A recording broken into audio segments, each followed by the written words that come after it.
इधर मथुरा के श्री कृष्ण जन्मभूमि मामले के पक्षकार महेंद्र प्रताप को धमकी मिली है। आरोपों के मुताबिक शाही जामा मस्जिद मंटोला आगरा के अध्यक्ष जाहिद ने उन्हें यह धमकी दी है। आपको बता दें, महेंद्र प्रताप ने श्री कृष्ण जन्मभूमि की 13.37 एकड़ भूमि को अतिक्रमण मुक्त कराने को लेकर अदालत में याचिका दाखिल की है। इसमें आगरा की जामा मस्जिद में देवी देवताओं के विग्रह होने के दावे किए गए और मस्जिद की खुदाई कराए जाने की मांग की गई। धमकी मिलने के बाद महेंद्र प्रताप वृंदावन कोतवाली में केस दर्ज उन्होंने करवाया।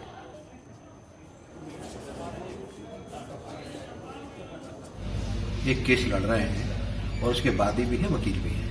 तो हमारा श्री कृष्ण जन्मभूमि का जो मामला चला वो न्यायालय में है और इस यहाँ से औरंगजेब कुछ विग्रहों को ले गया था जो आगरा की बात है। इसमें हमने आर्कियोलॉजी सर्वे ऑफ इंडिया को नोटिस भी दी।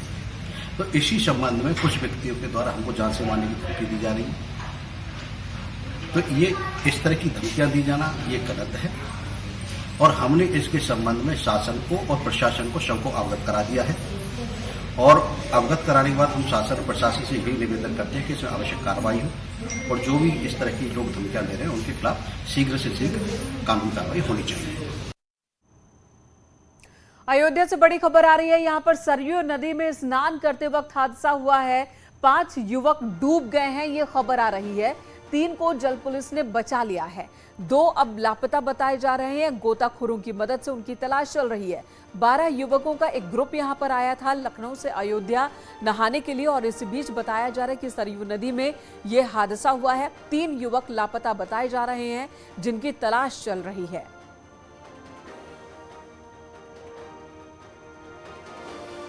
लखनऊ से लड़कों का एक ग्रुप आया था अयोध्या। सरयू नदी में स्नान करने के लिए ये उतरे थे और तभी हादसे का शिकार हो गए। 5 डूबने लगे थे। 3 को स्थानीय लोगों ने बाहर निकाल लिया, जल पुलिस ने बाहर निकाला, लेकिन 2 अब भी पता नहीं चल पाया है इनका। इधर भागवत आचार्य देवकी नंदन ठाकुर ने सुप्रीम कोर्ट में जनहित याचिका दाखिल की है जिसमें अल्पसंख्यक के दर्जे को चुनौती दी गई। याचिका में जनसंख्या, धार्मिक और भाषाई आधार पर अल्पसंख्यक माने गए समुदाय को विशेष अधिकार देने की मांग की गई है। साथ ही कई राज्यों और जिलों में हिंदुओं की कम आबादी के बावजूद ऐसे अधिकारों से उन्हें वंचित रखने को संविधान की मूल भावना के विपरीत बताया। याचिका में राज्यों के साथ जिलेवार अल्पसंख्यकों के निर्धारण की मांग भी की गई है।